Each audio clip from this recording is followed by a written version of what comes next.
وهذا صراط ربك مستقيما قد فصلنا الآيات لقوم يذكرون لهم دار السلام عند ربهم وهو وليهم بما كانوا يعملون.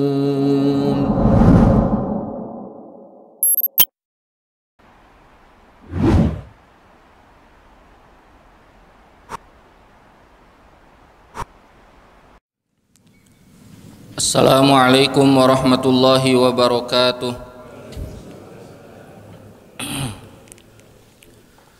Alhamdulillah hamdan katsiran thayyiban mubarakan fi kama yuhibbu rabbuna wa yardah. Wa sallallahu ala Muhammadin wa ala alihi wa ashabihi wa man tabi'ahum bi ihsanin ila yaumiddin. Asyhadu an la ilaha illallah wa asyhadu anna Muhammadan abduhu wa rasuluh. Allahumma la ilma lana illa ma 'allamtana innaka antal alimul hakim. Allahumma anfa'na bima 'allamtana wa 'allimna ma yanfa'una wa zidna ilman. Allahumma la sahla illa ma ja'altahu sahla wa anta taj'alul hazna idza syi'ta sahla. Para jamaah a'azakumullah, di kesempatan pagi hari ini alhamdulillah kita dipertemukan kembali oleh Allah Subhanahu wa taala untuk bersama-sama thalabul ilmi duduk di taman-taman surga, mendengarkan ayat-ayat Allah dan sabda Rasulullah sallallahu alaihi wasallam. Di pagi hari ini kita akan melanjutkan pembahasan tafsir ayat-ayat pilihan, dan hari ini kita akan bahas beberapa ayat dari surat Az-Zumar.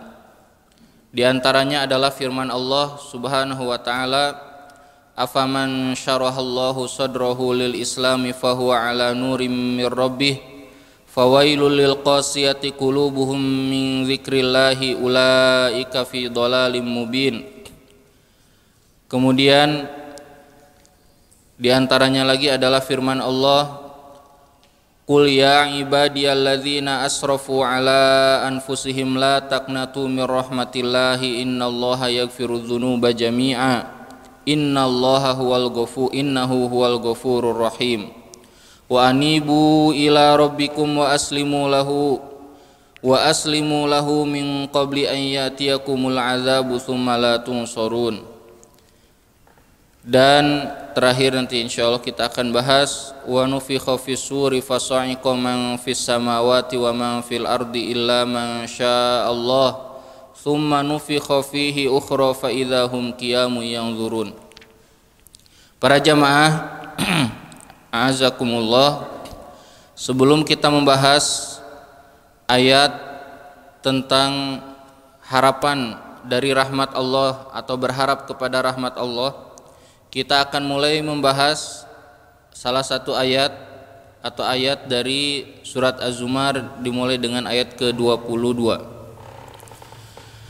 Dan surat Az-Zumar secara turunnya, kebanyakan daripada surat Az-Zumar turunnya di Mekah, maka disebut dengan surat Makkiyah. Disebut dengan surat Makkiyah atau surat yang turun sebelum hijrahnya Rasulullah Shallallahu Alaihi Wasallam. Dan surat Az-Zumar salah satu surat yang sering dibaca oleh Rasulullah di malam hari, sebagaimana disebutkan dalam riwayat yang sahih dari Ummul Mukminin Aisyah yang diriwayatkan oleh At-Tirmidzi, dikatakan bahwa tidaklah Rasulullah tidur ya sebelum membaca dua surat, yaitu Al-Isra dan surat Az-Zumar. Jadi surat Az-Zumar salah satu surat yang sering dibaca oleh Rasulullah sebelum Rasulullah beristirahat di malam hari. Di antara ayatnya, yaitu ayat ke-22, Allah Subhanahu wa taala berfirman, A'udzubillahi minasyaitonirrajim. Bismillahirrahmanirrahim. Afaman syarahallahu sadrahu lil Islam fahuwa ala nurim mir rabbih fawailul lil qasiyati qulubuhum min dzikrillahi ulaika fi dhalalim mubin. Allah berfirman yang artinya, Apakah atau maka siapa saja yang Allah lapangkan hatinya untuk menerima Islam, untuk berserah diri kepada Allah, fahuwa ala nurim mir rabbih, maka dia berada di atas cahaya dari Rabb-nya. Fawailul lil qasiyati qulubuhum, maka celakalah orang yang hatinya keras, min dzikrillah, dari mengingat Allah atau dari Al-Qur'an.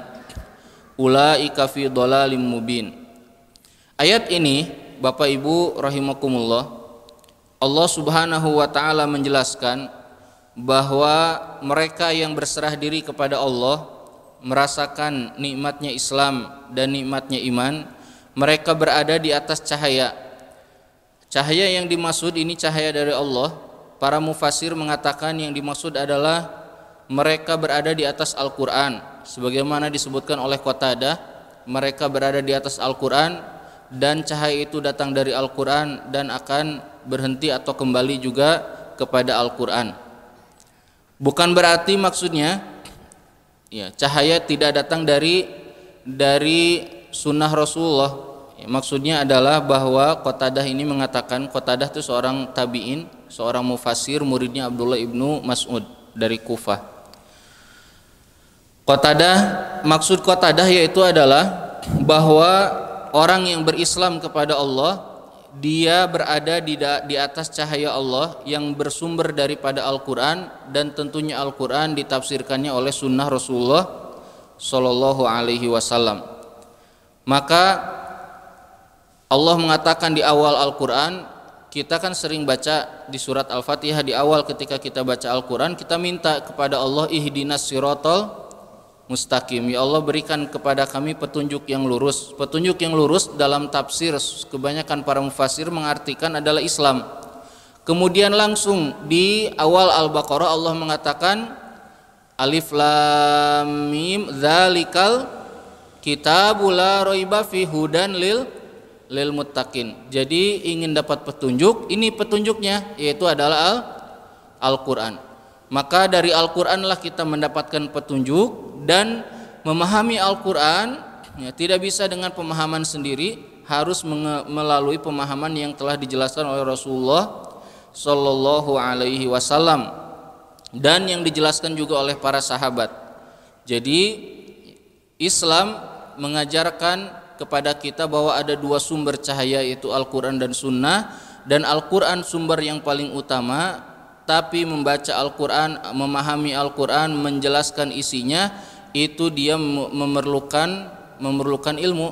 Ya, tidak bisa sembarangan mendapatkan atau menggali daripada Al-Quran tanpa ilmu yang kuat atau mengetahui ilmunya.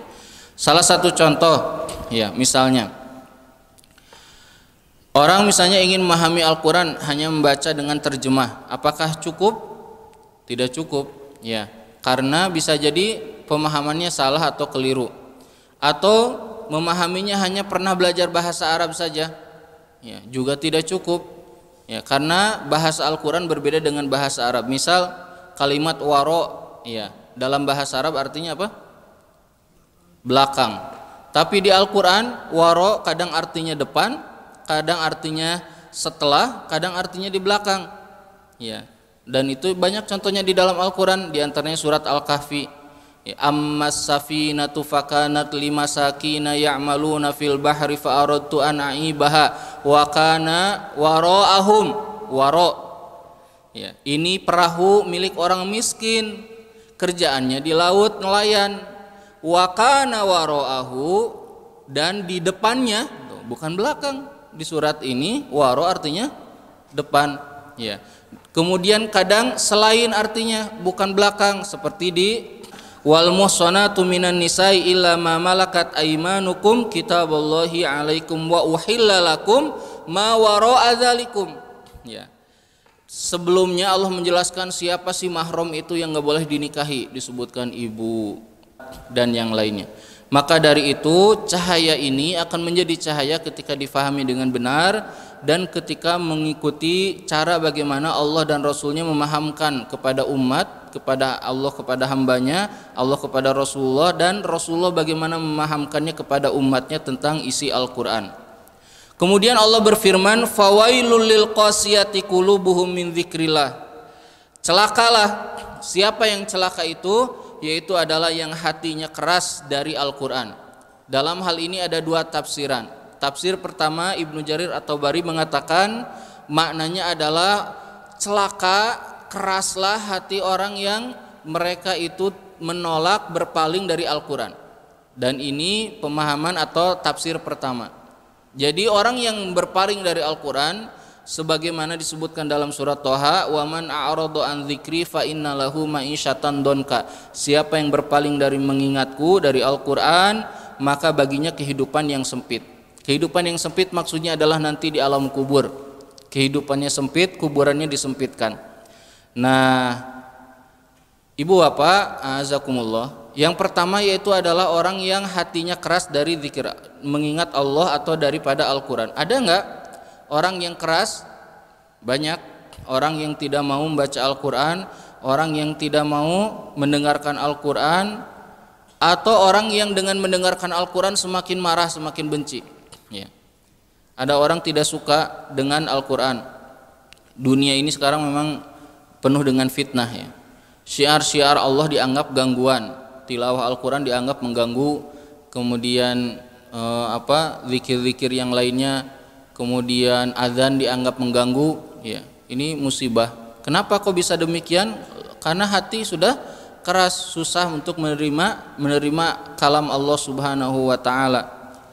Kemudian tafsir yang kedua, ya, menjelaskan bahwa maknanya adalah bahwa hati manusia itu berbeda-beda dalam urusan menerima Al-Quran. Ada yang orangnya dia ini bisa membaca, bisa menghafal, dan bisa mentadaburi Al-Quran. Ada orang yang dia ini hanya bisa membaca dan memahami Al-Quran. Ada orang yang hanya bisa membaca Al-Quran, dan ada orang yang sama sekali dia ini tidak mau berinteraksi dengan Al-Quran. Al-Quran sebagaimana disebutkan dalam hadis mauquf dari Ali bin Abi Thalib, Al-Quran itu tidak tersisa kecuali hanya lembaran-lembarannya saja, tulisan-tulisannya saja. Nah, ini yang disebutkan golongan terakhir ini golongan yang paling bahaya, yang paling keras. Nah, inilah yang disebutkan di dalam surat Az-Zumar. Jadi mereka adalah golongan yang paling berbahaya, yang paling celaka, yang jauh dari Al-Quran. Ya, Al-Quran sudah jarang dibaca.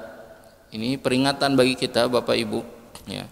Di zaman sekarang ini Al-Quran jadi kayak wakaf Al-Quran tuh banyak, program wakaf Al-Quran, tapi yang bacanya banyak enggak?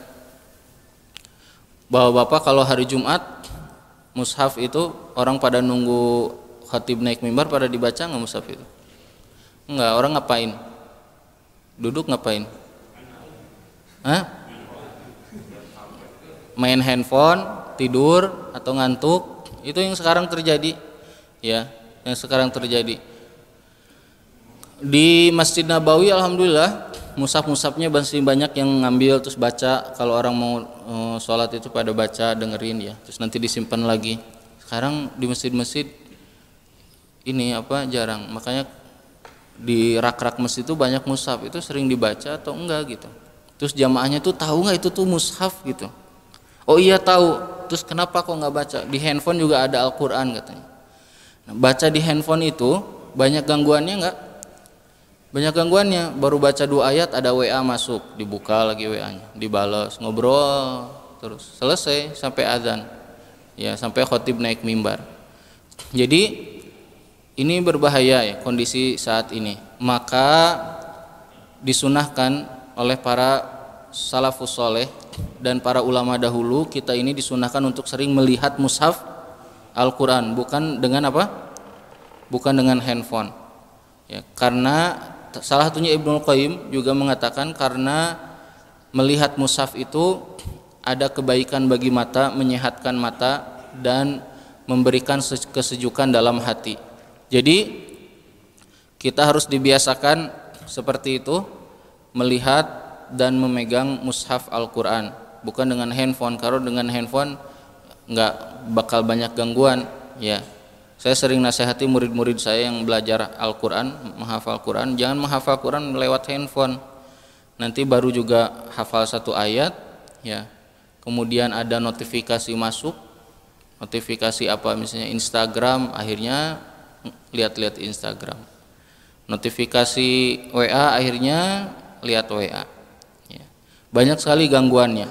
Nah, Utsman bin Affan mengatakan, kata Utsman, ya, lau taharat qulubuna lamma syabi'at min kalamillah. Kalau seandainya hati kita itu bersih, kita tidak akan pernah merasa puas dan kenyang dengan kalam Allah Subhanahu wa taala.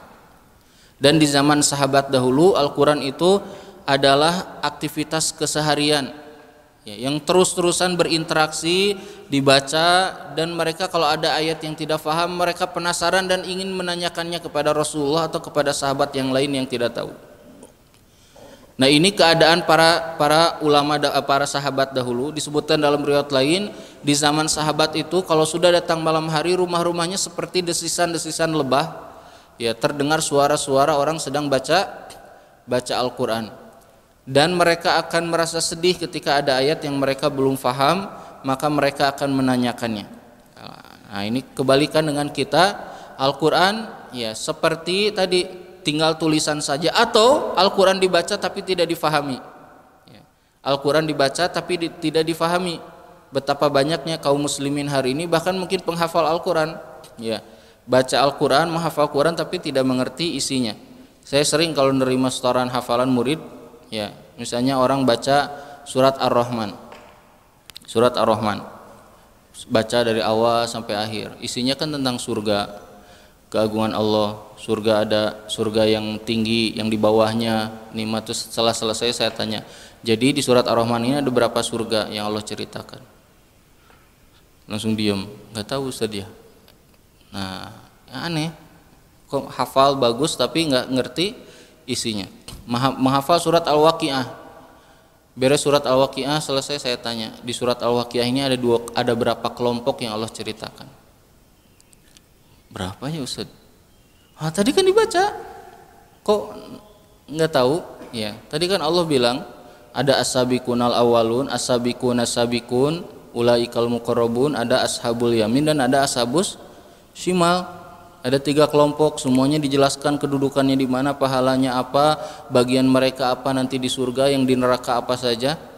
Nah, kita ini ya ada berapa tingkatan. Ada orang yang baca tapi tidak memahami Al-Qur'an, dari yang paling rendah. Ada yang ada Al-Qur'an tapi tidak mau membacanya sama sekali.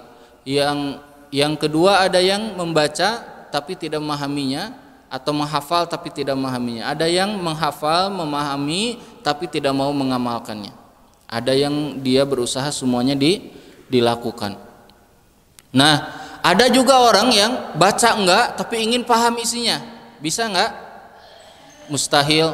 Ya, orang mau memahami atau bisa memahami isi Al-Qur'an tanpa sering membaca Al-Qur'an. Karena Al-Qur'an itu kata Allah mutasyabihan. Ya, di dalamnya ada keserupaan satu ayat dengan ayat lain, surat ini dengan surat yang lain.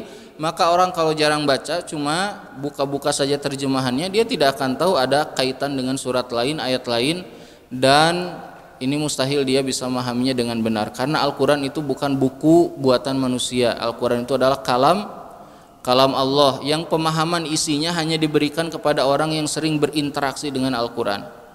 Kata Ibnul Qayyim, Al-Qur'an itu penuh dengan keindahan, penuh dengan rahasia yang agung. Tapi rahasia yang agung dan keindahannya tidak akan diberikan oleh Al-Qur'an kepada orang yang jarang baca Al-Qur'an dan jarang berinteraksi dengan Al-Qur'an. Maka mustahil orang bisa menjelaskan Al-Qur'an dengan benar kalau dia jarang baca Al-Qur'an. Ya, kalau dia jarang baca Al-Qur'an, kalau dia jarang tilawah Al-Qur'an. Nah, jadi ini tingkatan-tingkatan manusia.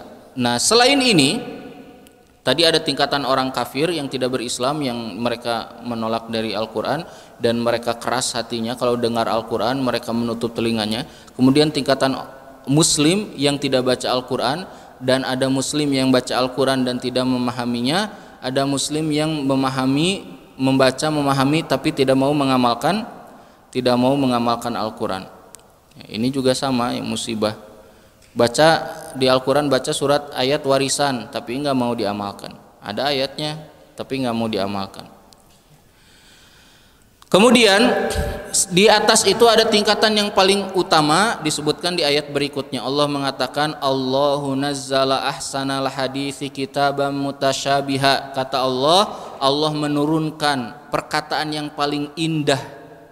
Kitaban yaitu Al-Qur'an, kitab Al-Qur'an. Mutasyabihan yaitu banyak keserupaan, banyak kemiripan, semuanya memiliki keagungan, kemuliaan, ada hubungan dengan ini dan yang itunya, dan tidak ada bentrok antara satu dengan yang lainnya. Masani, ya, dan sering dibaca, ya, sering diulang-ulang. Taksyairu minhu juludul ladzina yakhshawna rabbahum. Nah, ini tingkatan paling tinggi, yaitu adalah merinding kulit orang-orang yang beriman, yang takut kepada Allah ketika membaca Al-Quran. Summa talinu juluduhum wa qulubuhum ila dzikrillah. Kemudian kulitnya, hatinya merasa tunduk kepada Allah Subhanahu wa taala, ya, merasa lemah di sisi Allah Subhanahu wa taala. Nah, ini tingkatan yang paling tinggi. Maka dalam Al-Quran Allah menjelaskan tingkatan yang paling sempurna seorang mukmin dengan Al-Quran itu ada tiga, yang memiliki tiga. Satu, yaitu adalah yang ketika membacanya dia menangis. Disebutkan dalam surat lain, taro a'yunahum tafidu minad dam'i hazanan. Kata Allah, engkau melihat wajah mereka bercucuran air mata. Yang kedua, yaitu adalah yang hatinya bergetar. Wa idza tuliyat alaihim ayatuhu zadatum imana. Yang hatinya bergetar dan bertambah keimanan. Yang ketiga, yaitu adalah yang kulitnya merinding ketika baca Al-Quran. Siapa yang terkumpul tiga sifat ini, maka mereka adalah orang yang memiliki kedudukan yang sangat tinggi dalam interaksinya dengan Al-Quran. Tidak semuanya orang yang menangis itu hatinya atau kulitnya merasa merinding, ya, dan takut hatinya. Ada orang mungkin menangis karena sedih saja, ya, menangis takut. Ada orang yang menangis karena takut, ada orang yang takut tapi tidak menangis, ya. Jadi berbeda-beda, tapi yang paling tinggi adalah mereka yang memiliki tiga karakter tadi. Ketika dibacakan Al-Quran, meresap dalam hati dan kemudian merinding dalam kulitnya. Kemudian setelah itu dia menangis dengan dibacakan Al-Quran. Maka kata Utsman bin Affan tadi, kalau hati kita itu bersih, kita tidak akan kenyang dengan Al-Quran, tidak akan merasa kenyang dengan Al-Quran. Dan ikhwan akhwat Bapak Ibu a'azakumullah, ya, disebutkan oleh Hasan Al-Basri bahwa para sahabat itu memandang Al-Quran itu seperti surat yang dikirim dari kekasih, dari Robnya. Maka mereka ketika membacanya, mereka akan meresapinya dan akan mencari tahu apa yang dimaksud oleh Allah Subhanahu wa ta'ala. Maka mereka takut, mereka merinding, mereka menangis ketika dibacakan ayat-ayat Allah. Kalau kita, nah ini kondisinya, kita tinggal lihat kita ada di golongan yang tadi awal atau ada di sini. Kalau di sini di yang mananya kita, ya. Nah ini semuanya adalah evaluasi dan muhasabah bagi diri kita semuanya. Maka kadar orang terhadap Al-Quran itu juga dilihat daripada kadar amal soleh dan dosanya. Karena Ibnul Qayyim mengatakan dalam kitab Ada wa Dawa bahwa dosa dan maksiat itu berpengaruh kepada interaksi seseorang terhadap Al-Quran. Orang akan kesulitan baca Al-Quran, menghafal Al-Quran, memahaminya kalau dia penuh dengan apa? Dengan maksiat dan dosa, ya. Susah sekali bacanya. Kenapa? Kata Imam Syafi'i, ya, bi annal ilma nurun wa nurullahi la yuhdalil as. Ilmu ini adalah cahaya dan cahaya Allah tidak akan diberikan kepada ahli maksiat. Kenapa ulama-ulama dulu kok pintar-pintar, buku-bukunya sampai hari ini ada? Karena mereka hatinya bersih, dosa mereka bisa dihitung. Kita susah, yang kita nggak punya perkataan yang indah, tidak bisa mendalami sedalamnya orang-orang dahulu, memahami sehebat pemahaman orang-orang dahulu, karena banyak penutup-penutup dalam hati kita sehingga kita susah membukanya, susah mengerti apa maksud daripada firman Allah di sini, apa hikmahnya, apa pelajarannya. Ya, ini Bapak dan Ibu rahimakumullah, ini pelajaran dan peringatan dari Allah Subhanahu wa taala terhadap interaksi kita dengan Al-Qur'an. Semoga Allah Subhanahu wa taala membersihkan hati kita dari segala penyakit dan dosa dan memudahkan kita berinteraksi dengan Al-Qur'an. Maka setiap muslim jangan pernah melewati setiap hari kecuali baca Al-Qur'an. Ya, punten ya Pak. Jangan sampai melewati hari kecuali baca Al-Qur'an. Ibu juga ya, anak-anak juga begitu. Suruh baca Al-Qur'an di rumah. Jangan sampai Al-Qur'an tuh disimpan di rak. Raknya biasanya di tengah rumah apa di dapur? Di tengah rumah. Ya, rak Al-Qur'an biasanya disimpannya di mana? Di rumah, di ruang utama. Pasti kelewat setiap hari. Tapi kok dilewati aja. Ya, jarang dibaca, jarang diambil, jarang dibuka. Nah, ini musibah. Hati akan keras. Susah Pak baca Al-Qur'an kalau semakin jauh. Al-Qur'an tuh punya tabiat gini. Kalau sering berinteraksi nikmat. Kalau semakin dijauhi semakin susah, ya semakin susah. Baca itu susah, bisa nangis orang itu. Ya, nangis kenapa? Nangis susahnya interaksi sama Al-Qur'an, susahnya interaksi dengan Al-Qur'an, nangis. Dan ya manusia itu akan terasa dia memahami isi Al-Qur'an, terasa bacaan itu nikmat ketika orang sering interaksi dengan Al-Qur'an. Makanya suara bagus itu tidak menentukan Pak. Ya. Orang yang suaranya bagus, kalau jarang berinteraksi dengan Al-Qur'an biasa aja mendengarnya itu. Ya, dengar bacaannya itu biasa aja gitu. Kenapa? Karena ada perkara-perkara yang berkaitan dengan penutupnya. Nah, kemudian berikutnya kita langsung masuk ke ayat berikutnya, yaitu adalah ayat ke-53. Allah Subhanahu wa taala berfirman di ayat 53, "Qul" katakanlah, ya ibadi, wahai hambaku, alladzina asrafu, yang telah melampaui batas, ala anfusihim, terhadap diri mereka sendiri, la taqnatu mir rahmatillah, janganlah putus asa dari rahmat Allah Subhanahu wa taala. Innallaha yaghfiru dzunuba jami'an, sesungguhnya Allah mengampuni dosa-dosa semuanya. Innahu huwal ghafurur rahim. Ayat berikutnya, ayat qul ya ibadiyalladzina asrafu, ini ada asbabun nuzulnya.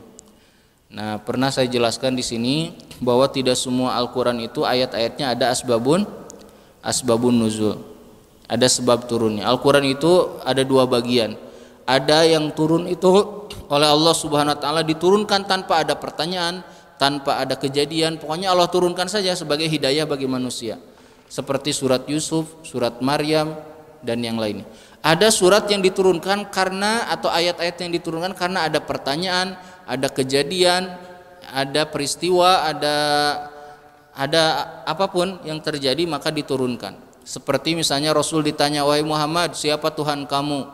Punya anak enggak? Berapa anaknya? Turunlah ayat qul huwallahu ahad Allahus samad lam yalid walam yulad, nah begitu. Kemudian ada juga yang diturunkan oleh Allah Subhanahu wa taala ya karena peristiwa atau kejadian. Ya, seperti misalnya wafatnya putra terakhir Nabi Muhammad SAW, yaitu siapa? Ibrahim.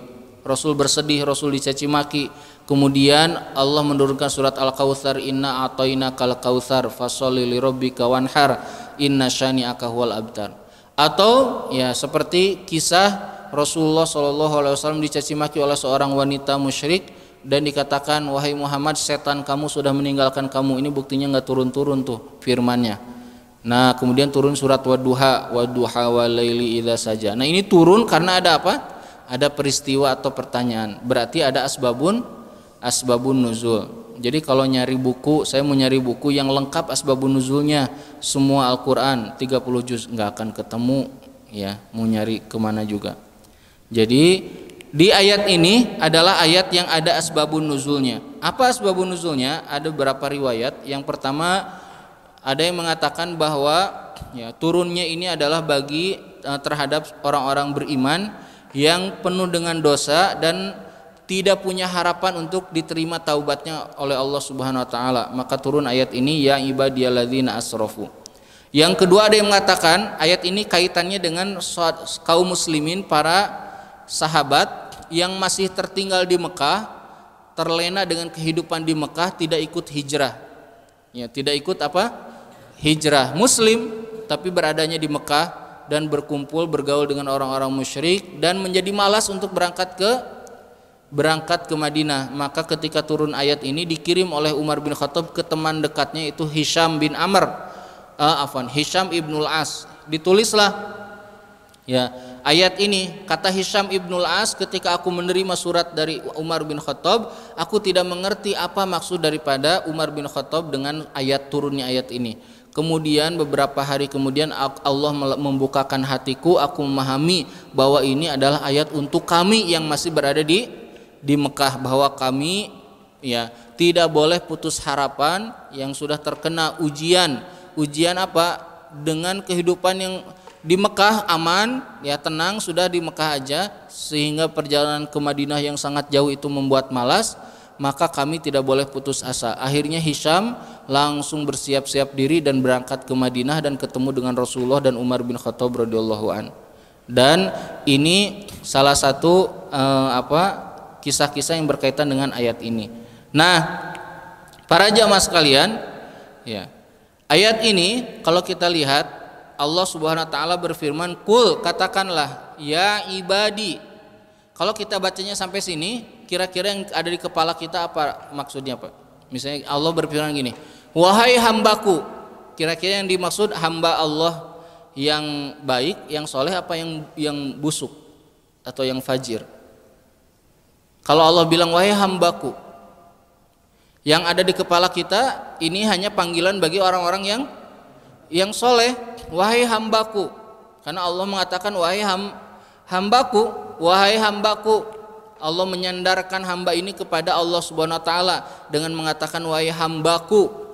Maka orang yang banyak dosa, ya, ketika mendengarkan awal kalimat ini dia akan diam tertunduk, karena sepertinya aku tidak dipanggil karena aku banyak maksiat dan banyak dosa. Karena Allah memanggilnya wahai hambaku. Tapi ketika kita lanjutkan ayatnya, alladzina asrafu ala anfusihim, wahai hambaku yang telah melampaui batas terhadap dirinya. Oh, ternyata yang banyak dosa juga ternyata ini panggilannya bagi orang yang banyak dosa. Orang yang banyak dosa saja dipanggil dengan panggilan yang sangat indah, ya. Maka bagaimana kemuliaan bagi orang yang dosanya sedikit dan ketakwaannya sangat tinggi di sisi Allah Subhanahu wa taala. Allah mengatakan wahai hambaku yang telah melampaui batas terhadap diri kalian. Ayat ini para mufasir mengatakan ayat ini menjelaskan tentang wajibnya seorang muslim memiliki sifat roja dan sifat khauf. Saya ulangi lagi, muslim itu harus punya sifat roja, rasa harap, berharap diampuni sama Allah, berharap dimasukkan ke dalam surga, berharap diberikan rahmat Allah, dan harus juga punya sifat khauf. Khauf itu rasa takut akan siksa Allah Subhanahu wa taala. Tidak boleh orang itu punya rasa takut saja sehingga dia menjadi tidak punya harap lagi. Kalau ditanya, kenapa sih enggak ke masjid-masjid? Saya mah udah busuk, saya mah kayaknya enggak pantas ke masjid. Dia tidak punya harapan. Kita katakan kepadanya, jangan putus asa dari rahmat Allah. Ya. Kenapa kok jarang baca Al-Quran? Saya mah udah tua, ya, banyak dosa, berat megang Quran aja, malu. Katakan kepada orang ini, jangan berputus asa dari rahmat Allah. Kok jarang kelihatan kalau sholat subuh? Saya kan tiap hari bangunnya jam 8 pagi. Jangan putus asa, berusaha terus bangun di waktu subuh. Sok pasang alarm sebelum tidur, berdoa dulu, minta sama Allah, dan tidurnya jangan terlalu malam. Jangan putus asa. Nah, maka yang pertama tidak boleh punya rasa takut saja, tidak punya rasa harap. Atau yang kedua, punya rasa harap saja, tidak ada rasa takut. Punya rasa harap, tenang aja, Allah kan ngampuni kita. Ya. Kenapa sih berbuat dosa terus? Kan Allah mengampuni semua dosa. Tenang aja, nanti kita tinggal bertaubat. Saya kan kemarin Jumatan, sekarang Jumatan, dosa saya udah kehapus. Nah, ini tidak boleh. Orang yang terlalu tinggi rasa harapnya tanpa ada rasa takut, dia akan tergelincir. Orang yang punya rasa takut, tidak punya rasa harap berlebihan, dia akan kehilangan rasa harap dan dia akan tergelincir juga. Maka muslim itu harus ada di dua-dua, di tengah-tengahnya. Dia ada rasa takut dan rasa harap kepada Allah Subhanahu wa taala. Orang Seorang muslim kalau ingin memiliki rasa harap kepada Allah, berharap ya kepada Allah Subhanahu wa taala akan ampunannya. Kita banyak dosa nih. Banyak dosa. Aduh gimana ya kalau seandainya malam hari tiba-tiba malakul maut datang gitu ya. Sering takut gitu ya. Sering tiba-tiba gimana ya kalau malakul maut datang. Karena tidur itu kematian kecil. Tidur itu. Saya mau cerita ya. Beberapa bulan lalu, udah lama, beberapa bulan lalu. Sebelum Idul Adha ya. Sepupu saya anak dari Uwa ya. Seusiaan sama saya, meninggal. Di atas saya dikit lah usianya, sehat ya. Isanya maghrib isya masih ngimamin di masjid, pulang ke rumah makan biasa, sehat. Tidur katanya jam 11, kata istrinya kok nggak gerak-gerak, nggak ada suara, nggak ada nafas. Terus dibangunin nggak bangun, diperiksa sama bidan ternyata udah meninggal. Dan ternyata meninggal itu kita nggak tahu gitu ya kapan datangnya, dan kita ada rasa takut. Nah maka harus dibarengi rasa harap. Maka sebagian ulama mengatakan kalau masih muda harus banyak rasa takut agar tidak tergelincir ke dalam dosa. Tapi kalau sudah semakin tua, semakin sering sakit-sakitan, harus banyak rasa harap, berharap semoga diampuni dosa-dosa kita, berharap semoga akhir kehidupan kita itu menjadi husnul khotimah, berharap semoga nanti malakul maut datang itu kita sedang beramal soleh, berharap semoga anak-anak kita nanti terus mendoakan kita. Nah itu yang harus dimiliki oleh setiap muslim. Maka Allah mengatakan alladzina asrafu, orang-orang yang melampaui batas. Janganlah putus asa. Putus asa maknanya adalah kehilangan harapan kepada Allah Subhanahu wa taala. Tapi Ibnul Qayyim mengatakan orang yang punya harapan itu harus memenuhi 3 syarat. Orang tidak dikatakan berharap kepada Allah kecuali memenuhi 3 syarat. Ada orang misalnya berharap, kamu kok jarang sholat, tenang aja, saya berharap Allah mengampuni saya. Tapi enggak sholat. Saya berharap kok Allah mengampuni saya. Ya mungkin saya sekarang masih suka mabok, enggak apa-apalah. Semoga Allah mengampuni saya nanti di masa-masa usia saya sudah semakin tua. Nah, ini diterima enggak rasa harapnya? Tidak diterima. Karena rasa harap itu harus memiliki 3 syarat. Syarat pertama yaitu adalah orang ini harus mencintai siapa yang dia harapkan. Harus mencintai siapa? Dia mengharapkan siapa? Allah. Maka dia harus mencintai Allah. Nah, orang kalau terus tergelincir dalam dosa, mencintai Allah enggak? Bukan tanda orang mencintai Allah, terus-terusan aja. Dia enggak mau, atau dia meninggalkan semua perintah Allah, meninggalkan setiap perintah Allah, enggak mau sholat, enggak mau saum, ya. Ibadah enggak mau, baca Al-Quran apalagi, ya enggak mau. Apakah dia sedang mencintai Allah? Tidak, ya. Dia tidak sedang mencintai Allah. Nah, yang kedua kata Ibnul Qayyim, ya, orang yang berharap itu harus memenuhi syarat yang kedua, yaitu adalah takut akan apa yang dibenci oleh yang dia harapkan. Apa yang Allah benci? Ya. Katanya berharap kepada Allah. Kok belum pakai hijab? Ya, saya berharap nanti kalau anak saya sudah kuliah, saya dapat hidayah dan saya kemudian berhijab. Nah, sampaikan ibu, ya, harapan ibu itu harapan kosong, tidak dibenarkan dalam Islam. Karena syarat orang berharap kepada Allah itu harus takut akan apa yang Allah tidak suka. Apa yang Allah tidak suka yaitu adalah ketika larangan Allah dilanggar. Ketika larangan Allah dilanggar, ketika ya Allah melarang sesuatu dan kita langgar, nah disitulah kita bukti bahwa kita tidak berharap kepada Allah Subhanahu wa taala. Ya. Kenapa kok jadi pejabatnya korupsi terus? Ya nanti kalau udah pensiun insya Allah saya taubat, saya berharap Allah ampuni semua dosa saya. Nah dia tidak disebut sedang berharap kepada Allah, dan dikhawatirkan dia meninggal dalam keadaan sedang apa?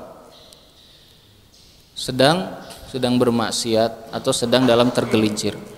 Kemudian tadi kan dia mencintai dan dia takut. Jadi harus takut. Kayak orang punten ya, Bapak Ibu ya. Misalnya bapak-bapak nih ada proyek yang harus dia jalani dan ini proyek besar misalnya di Pulau Sumatera. Dia harus naik pesawat karena rapatnya itu jam 3 sore, maka dia harus naik pesawat dari Soekarno-Hatta itu jam 11. Dia berangkat dari sini pada subuh langsung berangkat. Di jalan dia punya rasa apa? Rasa harap dan rasa takut. Berharap sukses acaranya, proyeknya jalan, dan takut kalau terlambat. Betul nggak? Karena takut terlambat, dia berangkat dihitung berapa jam ya ke Soekarno-Hatta. Di tol kotanya macetnya berapa jam. Nanti sampai di sana saya check innya gimana biar cepat. Pokoknya saya nggak boleh terlambat. Dia takut. Kenapa? Karena ada yang diharapkan apa? Proyeknya berhasil. Maka dia takut terhadap perkara-perkara yang menjadikan proyeknya gagal. Nah, begitulah ketika orang mukmin berharap akan ampunan Allah, harusnya dia takut terhadap apa? Dosa yang menyebabkan ya ampunan Allah itu tidak sampai kepadanya. Kenapa? Bapak Ibu, karena dosa itu bahayanya terdapat ke dalam dua perkara. Satu, bahaya yang bersifatnya umum kepada semua manusia yang ada di sekelilingnya. Yang kedua adalah bahaya yang bersifatnya pribadi. Bahaya yang umum banyak hadis-hadisnya. Dalam hadis sahih dikatakan, kalau tidak salah riwayat Muslim, dikatakan kata Nabi SAW, apabila Allah hendak mengazab sebuah kaum ahli maksiat, maka Allah timpakan azabnya kepada semuanya. Yang mukminnya, yang fajirnya kena, yang mukminnya juga kena. Kata sahabat, wahai Rasulullah, di situ ada orang solehnya. Iya, kena juga. Kata. Gimana nanti dibangkitkan? Kata Allah, orang berimannya, orang solehnya, dia meninggal dalam keadaan dia diampuni. Adapun bagi orang yang banyak dosanya, dia diazab. Lihat, dosa itu dampaknya umum. Kata Nabi SAW dalam hadis sahih, ya, kata Nabi, khamsun, 5 perkara yang aku berharap kalian tidak merasakannya wahai para sahabat, yang kalau ini terjadi maka akan terjadi bahaya yang sangat besar. Di antaranya kata Nabi apa? Idza dhaharul fahisyah, kalau perbuatan haram itu sudah dilakukan dengan terang-terangan. Zina terang-terangan. Enggak malu ngomongin tentang zina. Enggak malu ngomongin sudah berhubungan suami istri sebelum nikah. Nggak malu di media sosial, di televisi bicara tentang zina. Begitu nggak sekarang? Ya, nggak malu korupsi, nggak malu ya habis korupsi miliaran di depan kamera gini. Ya, nggak malu. Ya, biasa aja. Ya, nggak malu. Kemudian kalau ini terjadi kata Allah apa? Ila fasha fihi muta'un, melainkan Allah akan sebarkan di negeri itu penyakit wabah. Allati, penyakit yang belum pernah ditimpakan kepada kaum sebelumnya. Lihat yang maksiatnya semuanya enggak. Tapi yang kenanya semuanya yang kena. Maksiat tuh begitu. Ya, semuanya kena. Ya. Semua kaumnya kena. Saya lupa hadis lengkapnya. Di antaranya lagi adalah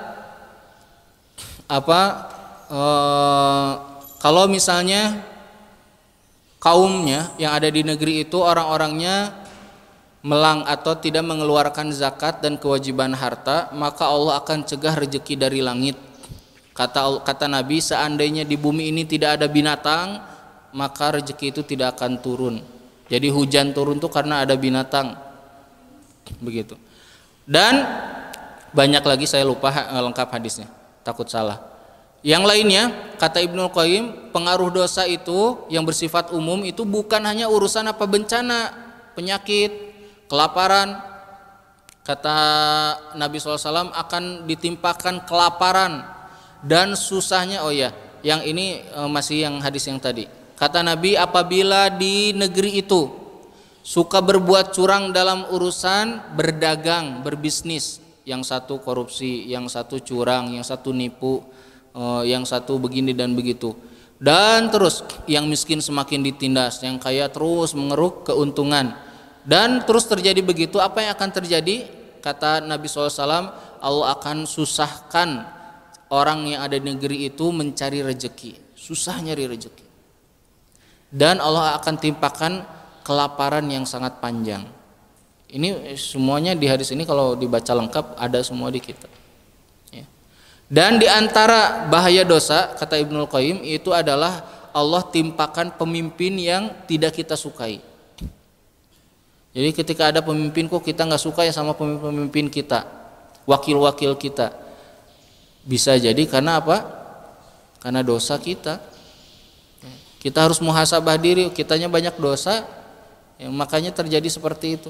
Allah timpakan pemimpin ini gara-gara dosa yang kita lakukan. Nah ini dosa itu gitu bisa bersifat umum, tapi bisa juga dosa itu selain itu bersifat juga pribadi dampaknya. Ya, apa? Dalam hadis dikatakan apabila seseorang berbuat dosa maka terdapat satu titik hitam di dalam hatinya, dan terus begitu. Kalau titik hitam semakin kuat, semakin banyak, maka kebenaran susah masuk ke dalam dirinya. Di antaranya apa? Ibnul Qayyim mengatakan susahnya orang merasakan nikmatnya sholat. Jadi kalau sholatnya nggak nikmat aja sholat. Datang sholat, kalau udah assalamualaikum, pengennya kemana? Pulang. Kayak orang sibuk, padahal di rumah nggak ada apa-apa, ya, nggak ada yang nunggu. Ada juga kalau anak mudanya, assalamualaikum, padahal nggak ada yang nge-WA, nggak ada yang nelfon, ngapain megang handphone? Baru juga baru juga salam langsung megang handphone. Kenapa nggak zikir? Nggak ada rasa nikmat. Zikir, diajak zikir, coba zikir ya, beristighfar setiap hari minimal 100 kali. Karena Nabi itu minimal segitu. Kita harusnya lebih banyak. Abu Hurairah yang meriwayatkan hadis, dikatakan Abu Hurairah itu setelah mendengarkan hadis ini setiap hari selalu beristighfar tidak pernah kurang dari 1500 kali. Kita banyak istighfar. Kayaknya diajak beristighfar 100 kali kayak lama. Astagfirullah. Lama teuing 10 ya. Astagfirullah. Kayak nggak nikmat. Ya. Itu dampaknya gitu. Baca Al-Quran nggak nikmat. Ya, baca Al-Quran nggak nikmat, susah baca Al-Quran. Sholat nggak nikmat. Ya. Diajak memakmurkan masjid nggak enak. Ngaji apalagi. Wah ini bahaya. Berarti kita harus evaluasi diri kita. Nah tapi ingat kata Allah, la taqnatu, jangan berputus asa. Dari apa? Dari rahmat Allah. Apa rahmat Allah? Rahmat Allah itu banyak. Ya, datang kita di masjid ini rahmat Allah. Ya, hari ini kita sehat itu rahmat dari Allah. Ada orang ya mungkin belum punya anak, sudah menikah lama. Jangan putus asa dari rahmat Allah. Nabi Zakaria juga dulu begitu. Ada orang kena penyakit lama, jangan putus asa dari rahmat Allah. Ada orang terkena masalah banyak sekali, jangan putus asa dari rahmat Allah. Dan begitu juga orang yang banyak dosa, jangan putus asa dari ampunan Allah Subhanahu wa taala. Kenapa? Karena kata Allah, innallaha yaghfiru dzunuba jami'an innahu huwal ghafurur rahim. Allah mengampuni semua dosa, enggak terkecuali. Ini ayat ini menjelaskan tentang apa? Bapak Ibu, tentang tauhid. Apa maksudnya? Allah sedang menjelaskan bahwa hanya Allah yang mampu melakukan ini. Punten ya. Coba kalau ada pejabat negara mengampuni semua dosa penjahat yang ada di negerinya, hancur nggak negaranya? Penjara kosongin, maafkan semuanya. Ya. Ada yang mencuri, nggak apa, dimaafin. Ya. Ada yang membunuh, kamu udah ngebunuh sekeluarga, nggak apa, dimaafin. Hancur nggak negerinya? Hancur. Kekuasaannya akan hilang. Tapi Allah Subhanahu wa taala mengampuni semua dosa, ya, dan tidak kurang kekuasaannya sedikit pun. Ini tentang apa? Tentang rububiyah Allah, bahwa ini hanya bisa dilakukan oleh siapa? Allah Subhanahu wa taala. Dan apa yang diampuni oleh Allah, semua dosa tidak terkecuali, ya, semua dosa. Dan kalau orang faman taba, siapa orang bertaubat kepada Allah, pasti akan Allah terima taubatnya, akan diampuni dosanya. Yang dosa yang wajib orang bertaubat itu adalah dosa syirik yang tidak bisa diampuni kecuali dengan taubat. Dosa selain syirik bisa saja atas izin Allah, Allah mengampuni tanpa orang itu bertaubat. Ya, hanya beristighfar saja. Ya. Nah, maka kita harus tahu banyaknya kita harus beristighfar dan harus banyak melakukan amal-amal yang bisa menghapus dosa. Zikir, ya, kata Nabi, siapa yang habis sholat baca tasbih 33 kali, tahmid 33 kali, takbir 33 kali, diakhiri dengan la ilaha illallah wahdahu la syarikalah lahul mulku wa lahul hamdu wa huwa ala kulli syai'in qadir, maka jumlahnya jadi total berapa? 100, maka Allah akan mengampuni dosanya walaupun sebanyak ombak di lautan, ya, atau setinggi ombak di lautan. Jadi Allah ampuni dosa. Apalagi, ya, mengucapkan la ilaha illallah wahdahu la syarikalah lahul mulku wa lahul hamdu wa huwa ala kulli syai'in qadir setiap pagi 100 kali. Ya. Apalagi yang bisa menghapuskan dosa, ya, kalau sakit, kata Nabi SAW, kalau orang sedang sakit membaca la ilaha illallah wahdahu la syarikalah lahul mulku wa lahul hamdu wa huwa ala kulli syai'in qadir, la ilaha illallah wa la haula wa la quwata illa billah, la ilaha illallah la ilaha illallah wahdahu la haula wa la quwata illa billah, la ilaha illallah wahdahu la syarikalah lahul mulku wa lahul hamdu wa huwa ala kulli syai'in qadir. Siapa yang membaca ini di waktu dia sedang sakit, maka kalau dia meninggal dia akan diampuni dosa-dosanya. Dalam riwayat lain, hadisnya sahih, disebutkan kata Nabi SAW, siapa yang membaca yang seperti dibaca oleh Nabi Yunus, apa, la ilaha illa anta subhanaka inni kuntu minadz zalimin, kalau dia sedang sakit dan dia meninggal karena sakitnya, maka dia meninggal dalam keadaan diselamatkan dari api neraka. Kalau dia sembuh, maka dia sembuhnya dalam keadaan diampuni oleh Allah. Kalau baca ini dalam riwayat, kalau nggak salah sampai 100 kali. Saya lupa 40 atau 100 kali, nanti saya cek lagi hadisnya. Jadi banyak zikir. Amalan apa? Oh, dari sholat ke sholat, dari waktu sholat wajib ke sholat wajib, dari saum ke saum, dari Jumat ke Jumat. Ya, ini amal-amal lain. Dan selain itu rasa takut kita dan berdoa kita kepada Allah Subhanahu wa taala. Kenapa? Karena kata Allah, innahu huwa Al-Ghafurur Rahim, sesungguhnya Allah adalah Maha Pengampun dan Maha Penyayang. Taib, ya, ini dua ayat yang bisa dibahas di pagi ini. Diakhiri penutup, di akhir kata Allah, wa anibu ila rabbikum wa aslimu lahu min qabli ayyatiyakumul adzabu tsumma la tunsurun. Maka bersandarlah kepada Allah, kembalilah kepada Allah. Ya, hanya Allah yang menerima. Dalam sebuah hadis qudsi kata Allah gini, ya ibadi, ya, wahai hambaku, lau balagot dunubuka lau ataitani bikurobil ardi khotoya, kalau engkau datang kepadaku dengan isi dosa sepenuh isi bumi, maka engkau mohon ampunan kepadaku, aku akan ampuni, wala ubali, kata Allah, aku tidak peduli dosanya apa saja. Luar biasa ya, rahmat Allah. Kalau kita sesama teman, sesama tetangga, ada kesalahan satu, kebaikannya 100, langsung jelek semuanya. Memaafkannya sangat susah memaafkannya. Pokoknya iya mah 7 turunan saya, gitu. Susah memaafkan. Kalau Allah, ini makanya tadi hanya bisa dilakukan oleh Sang Khalik. Kalau Allah, kata Allah, wala ubali, aku nggak peduli mau dosanya apa, ya, mau dosanya apa saja, mau dosanya pernah mencuri, pernah ngebunuh, pernah mabok, pernah, la ubali, kata Allah, aku nggak peduli, aku akan ampuni dosanya.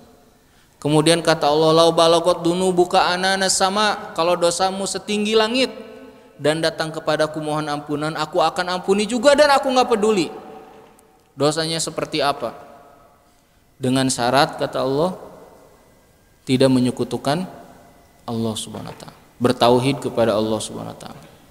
Nah, ini rahmat Allah dan luasnya kasih sayang Allah Subhanahu wa taala. Apalagi nanti di yaumil kiamah, karena kata Nabi Allah memiliki 100 bagian daripada rahmatnya, satu Allah turunkan di bumi dan 99 rahmat bagian rahmat Allah 99-nya Allah sisakan nanti di hari kiamat untuk hamba-hambanya. Yang satu itulah rahmat Allah yang digunakan oleh kita makhluknya dari zaman Nabi Adam sampai akhir kiamat, yang dengannya saling mengasihi. Sejelek-jeleknya akhlak orang, kalau orang melihat sesuatu yang perlu ditolong pasti nolong. Di depan rumah aya nu tabrakan teh orang yang kita benci, pasti kita tolong. Ya, kenapa? Itu rahmat Allah. Burung ya mengerami telurnya, kucing menjaga anaknya, itu semuanya adalah rahmat Allah Subhanahu wa taala. Ya, rahmat Allah Subhanahu wa taala. Segalak-galaknya kita, ya, sebencinya kita ke seseorang, kalau ke anaknya mah, ke anak kecilnya mah enggak akan, karena pada rahmat Allah. Jadi rahmat Allah itu yang menjaga kita semuanya. Dan ini satu, dan masih ada berapa? 99 bagian dari rahmat Allah. Tapi mungkin itu yang bisa dibahas di pertemuan kita di hari ini, yaitu adalah surat Az-Zumar yang sering dibaca oleh Rasulullah sebelum tidur, ya. Dan telah dibahas ayat ke-22, 23 dan juga ayat ke-53 dan 54. Mudah-mudahan ya Allah Subhanahu wa taala menjadikan ilmu yang kita pelajari barokah. Kalau ada pertanyaan mangga, ya, satu atau dua, silakan Pak. Mangga. Waalaikumsalam warahmatullahi wabarakatuh.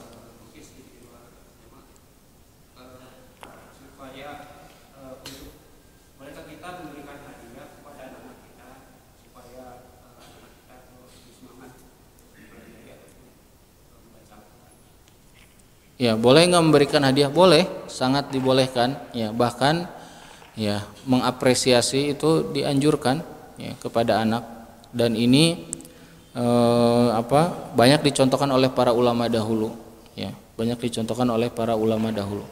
Jadi diapresiasi dengan lisan, ya, dengan muka kita, ya, dengan interaksi kita, dan juga dengan apa yang bisa kita berikan kepada anak. Boleh, ya. Alhamdulillah nak, Ramadan ini kamu saumnya full. Nih ayah kasih hadiah ya. Makasih ayah, jazakumullah. Berterima kasih sama Allah. Nah ini diajarkan, boleh bagus Pak. Ya, karena anak-anak perlu dorongan. Jangan kan anak-anak, orang dewasa aja perlu dorongan, betul nggak?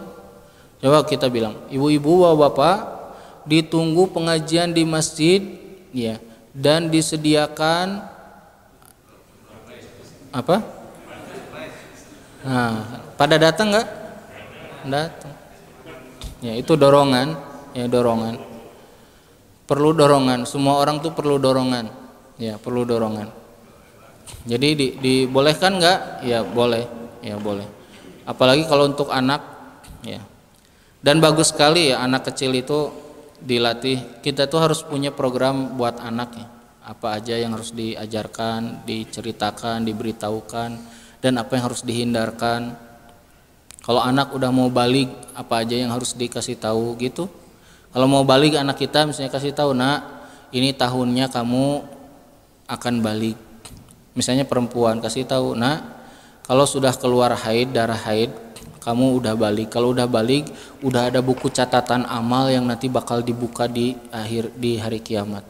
Jadi kamu harus hati-hati. 1, nggak boleh membuka aurat di depan bukan mahram. 2, nggak boleh ngumpul-ngumpul sama cowok, ya, nggak boleh ikhtilat. 3, ya, harus menjaga muruah, menjaga ifah. Kasih tahu ke anak itu, ya. Kenapa bapak ngasih tahu? Karena bapak nanti yang ditanya juga sama Allah, gitu. Kalau anak perempuan terutama ya sangat ini sekali. Laki-laki kasih tahu juga, ya. Nah, kalau kamu udah junub, ya, berarti kamu udah balik. Berarti mulai hari itu catatan amalnya mulai dibuka. Hati-hati, berarti sholat kasih tahu, nggak boleh begini, gitu. Nah, untuk membantu itu maka tadi kasih dorongan-dorongan dari kecil. Karena gini, punten ya Bapak Ibu, kan ada hadis kata Nabi, suruh anak kita itu sholat di usia berapa? 7 tahun, dan pukullah di usia 10 kalau nggak mau sholat. Ada orang bertanya, kok Rasulullah ini ya sadis nyuruh mukul? Secara logika, kalau anak di usia 7 tahun sudah mulai disuruh sholat, berarti sehari berapa kali disuruh sholatnya? 5 kali ya. 5 kali 1 tahun berapa hari? Berapa? 365 hari. Tadi 7 tahun berarti 7, 8, 9, 10 4 tahun. 4 kali 395 apa ya? 365. Berapa totalnya? 4 kali 365 kali berapa? 7.300 kali disuruh sama kita. Mungkin nggak kalau udah usia 10 tahun dia nggak mau sholat? Mustahil, kata para ulama, mustahil kalau anak dari usia 7 tahun sudah disuruh sholat, usia 10 tahun pasti kena pukulan dari kita. Kenapa? Karena dia sudah terbiasa. Secara ilmu psikologi juga orangnya sudah refleks datang ke masjid. Kenapa? Karena dari usia 7 tahun. Orang yang di usia 10 tahun dipukul itu karena mereka yang usia 7 tahun, 8 tahun, 9 tahunnya dibiarkan. Kalau dari usia 7 tahun sudah disuruh begitu, orang udah otomatis ya. Anak udah tahu sendiri mana yang baik, mana yang enggak baik ya. Saya pernah ya, punten, salah satu guru saya, beliau bukan orang Indonesia, kami nginep di sebuah hotel ya. Kemudian pagi-pagi waktu itu weekday, anaknya itu sebelum sarapan saya ajak lihat ke kolam, sepi nggak ada orang. Saya bilang, mau renang nggak? Yuk renang. Iya mau, katanya. Anaknya masih SD kecil, mau renang. Sok nanti di sini ya lantainya, kata saya. Pas jam berapa gitu, jam 10 atau habis sarapan, saya tanya ke guru saya mana anaknya? Katanya mau renang. Terus tuh saya panggil, renang nggak? Nggak mau, kata. Kenapa? Banyak perempuan, katanya. Terus kata saya dilarang sama? Enggak ngelarang, itu anaknya aja nggak mau. Gitu. Saya lihat berarti dia udah dibiasakan begitu, nggak mau banyak perempuan. Nah sifat ini kayak tadi sholat misalnya, kalau udah 10 tahun, ya orang kalau dari 7 tahun dia biasa, udah nggak akan kesulitan. Misalnya orang dari mulai 7 tahun atau dari kecil dia tidak dibiasakan dengan tontonan, udah pasti nggak suka kalau udah besar, ya nggak akan suka. Ajak nonton TV gitu ya, yuk nak sini nonton dulu tuh rame, nggak, kabur anaknya tuh, nggak akan mau, ya gitu. Kenapa? Karena udah dididik, udah dikasih tahu, ya dia nggak suka. Jadi itu pengaruh, ya. Gitu, itu Pak, ya. Ada pertanyaan lagi yang lain? Ibu, mangga Ibu.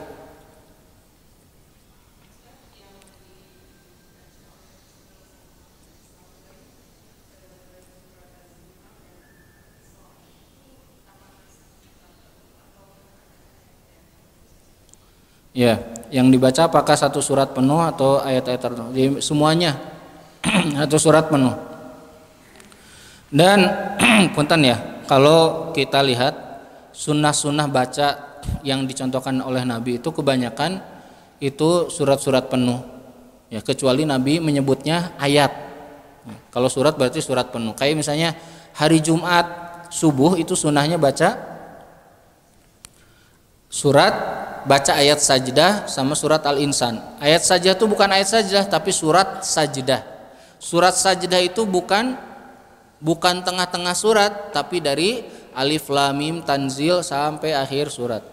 Gitu. Jadi kalau subuh misalnya saya jadi imam, saya ingin menjalankan sunnah di waktu subuh, ya, maka kasih tahu ke jamaah ini subuh khusus Jumat, sunnahnya bacanya as-sajdah, akan panjang, siap-siap. Ya, kasih tahu, dibiasakan begitu. Jadi bukan ayat pilihan. Kalau bicara, tapi boleh nggak? Ya boleh. Ini kan masalah sunnah. Ya, masalah sunnah. Misalnya Rasulullah kalau di waktu Idul Adha, Idul Fitri, Rasul sering baca surat Qaf. Ya, di rakaat pertama maknanya adalah baca dari awal Qaf wal Qur'anil Majid sampai akhir. Ya, kalau kita ya, ramai di belakang kalau baca semuanya. Ya, gitu ya. Panjang teuing sini itu. Ya. Tapi kalau udah dibiasakan mungkin biasa ya. Kalau udah dibiasakan. Saya pernah Pak, punten ya, sholat di Jawa Tengah, daerah Surakarta ya. Ada masjid di situ, sholat subuh di situ. Imamnya baca surat Yasin di rakaat pertama subuh dari awal ayat sampai akhir surat, dari awal surat sampai akhir surat. Itu saya kaget sekali itu. Itu di kotanya dekat keraton. Saya bilang, oh hebat di sini. Yasin Bu dari awal surat sampai akhir surat baca. Wah, luar biasa. Nah, ini perlu banyak sosialisasi juga ke jamaah bahwa ada waktu-waktu sholat yang kita disunahkan panjang. Ada waktu-waktu sholat yang kita disunahkan cepat atau pendek, bukan cepat, pendek. Yaitu sholat apa yang pendek itu? Maghrib. Sholat maghrib sunahnya bacanya surat Wadduha, paling panjangnya itu Alam Nasyrah paling panjang, surat Al-Kafirun, surat Al-Lahab. Jangan surat maghrib bacanya Al-Baqarah. Ya. Pas sholat isya kebalik, bacanya malah yang yang pendek.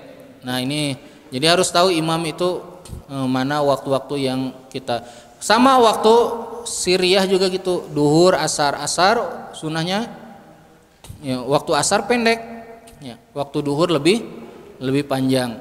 Nah gitu, jadi gitu. Kalau subuh sunahnya panjang ya, sunahnya bacanya panjang begitu.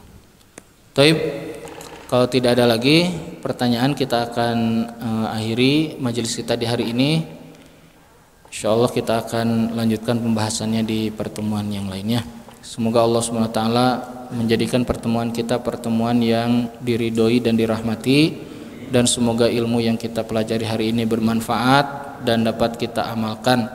Kita akhiri dengan doa kafaratul majlis. Subhanakallahumma wa bihamdika asyhadu an la ilaha illa anta astaghfiruka wa atubu ilaik. Walhamdulillahirabbil alamin. Wassalamualaikum warahmatullahi wabarakatuh.